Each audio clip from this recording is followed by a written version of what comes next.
It was once one of the most downloaded shopping apps in the world, a company that promised you could buy anything for almost nothing, valued at nearly $17 billion. Then it vanished. This is the story of Wish.com and how it collapsed under its own weight, while Temu and Shein raced past it to become the new kings of discount e-commerce. In 2010, Peter Sulchevsky, a former Google engineer, had a vision. A platform that didn't chase premium customers like Amazon did. Instead, he focused on the other 80%. Bargain hunters, deal seekers, people who didn't care about brands, just price. He launched Wish, a mobile-first marketplace that connected shoppers directly to Chinese sellers. And it worked. It was addictive. You could scroll endlessly through bizarre and fun items. $1 watches, $2 leggings, $3 kitchen gadgets. It felt like discovering buried treasure in every tap. Wish didn't care about fast delivery or top quality. It sold curiosity, cheap thrills, and unbelievable prices. The business model was simple. No warehouses, no inventory. Just direct shipping, from factories to customers. By 2017, Wish was a phenomenon. Over 100 million active users and a top app on both Android and iOS. Billboards popped up across America. TV ads ran during NBA games. Wish was everywhere. By 2020, they went public, and Wall Street took notice. A $17 billion valuation. It looked like nothing could stop it. But what happens when the magic starts wearing off? The products were cheap, but behind the low prices was a darker truth. Shipping took weeks, sometimes months. Items arrived broken, missing, or completely different from what was shown. Customer support was limited. Refunds were hard to claim. Many users gave up entirely. And slowly, the excitement became frustration. Social media filled with "Wish fails," memes mocking the absurd gap between expectation and reality. People stopped trusting the platform, and Wish didn't respond fast enough. They focused on scale, on growing bigger, instead of fixing what was broken. And in e-commerce, when you lose trust, you lose everything. Can you win the world if your customers don't believe in you? In 2021, things turned from bad to worse. Regulators in Europe launched investigations. In France, a shocking 95% of tested products from Wish failed to meet safety standards. Electronics caught fire. Toys didn't meet safety labels. Cosmetics contained illegal chemicals. France responded by banning the Wish app. Search engines were ordered to remove it from results. App stores were told to delist it. This wasn't just a PR problem, it was a global embarrassment. And it raised a terrifying question. Was Wish not just cheap, but dangerous? Other countries began reviewing Wish's compliance.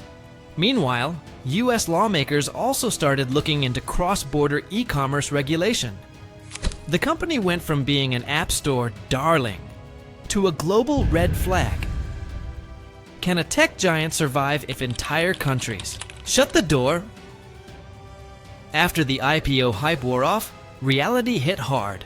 Investors who bought into the $24 IPO watched in horror as the stock fell and kept falling. Within a year, it dipped below $1. From $17 billion to under $500 million. A wipeout of epic scale. Executives left. Layoffs followed. Sellers quit the platform. Ads disappeared. Wish had gone from market darling to penny stock in record time.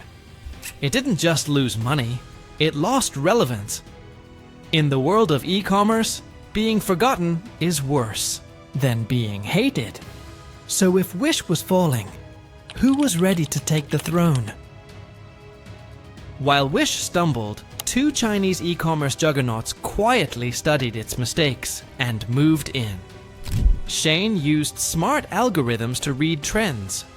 They made thousands of fashion styles a day, shipped globally, and marketed directly to Gen Z through TikTok and influencers. They weren't just fast, they were ultra fast, from design to delivery in under 2 weeks. Meanwhile, Temu entered the US in 2022 with a bold promise: even lower prices, better shipping, and real customer support. Temu spent millions on ads. They sponsored the Super Bowl. They handed out gift cards and coupons like candy. They didn't just build hype, they delivered. Shein and Temu focused on experience, packaging, logistics, and data. All the things Wish ignored. And that's how they took over. Were Temu and Shein the next evolution, or the final blow to Wish? Shopping isn't just about price, it's about trust and expectation. Wish made people feel like they were rolling the dice. Every order was a gamble. But Temu made people feel like smart shoppers. The prices were still insanely low. But the shipping was faster, the app smoother, the packaging better. Shein turned fashion into a game. Daily drops, flash sales, influencer hauls. Shopping felt exciting again. Where Wish offered chaos, Temu and Shein offered control. Customers didn't just want bargains, they wanted certainty. That's what killed Wish. What could Wish have done to stop this? In 2023, Wish tried to reboot. They cleaned up listings, removed fake products, updated their algorithm, hired new leadership. The logo changed. The app UI improved. But something was missing: momentum. The public had moved on. Temu and Shein were now dominating app charts. They were innovating every quarter. They were expanding into home goods, groceries, even electronics. Wish, despite the changes, still felt old. Reputation takes years to build and seconds to lose. Wish lost theirs, and they may never get it back. What happens to a tech company after everyone stops watching? Unlike other tech failures that explode in scandal or fraud, Wish simply faded. No major lawsuits, no massive scandals, no bankruptcy, just silence. The app still exists, but it's a ghost town. The storefronts are emptier, the sellers quieter, the price is higher, the sparkle is gone. This is what a slow motion collapse looks like. It's not dramatic, it's just forgotten.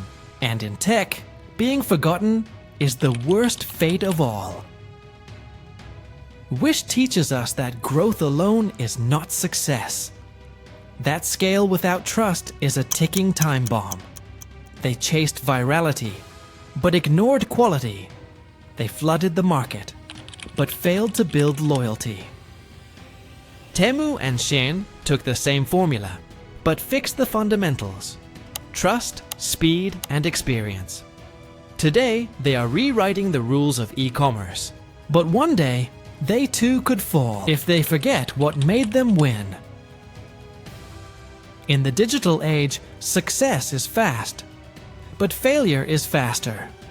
Wish showed us how far you can go by chasing price, but it also showed us what happens when you forget the customer.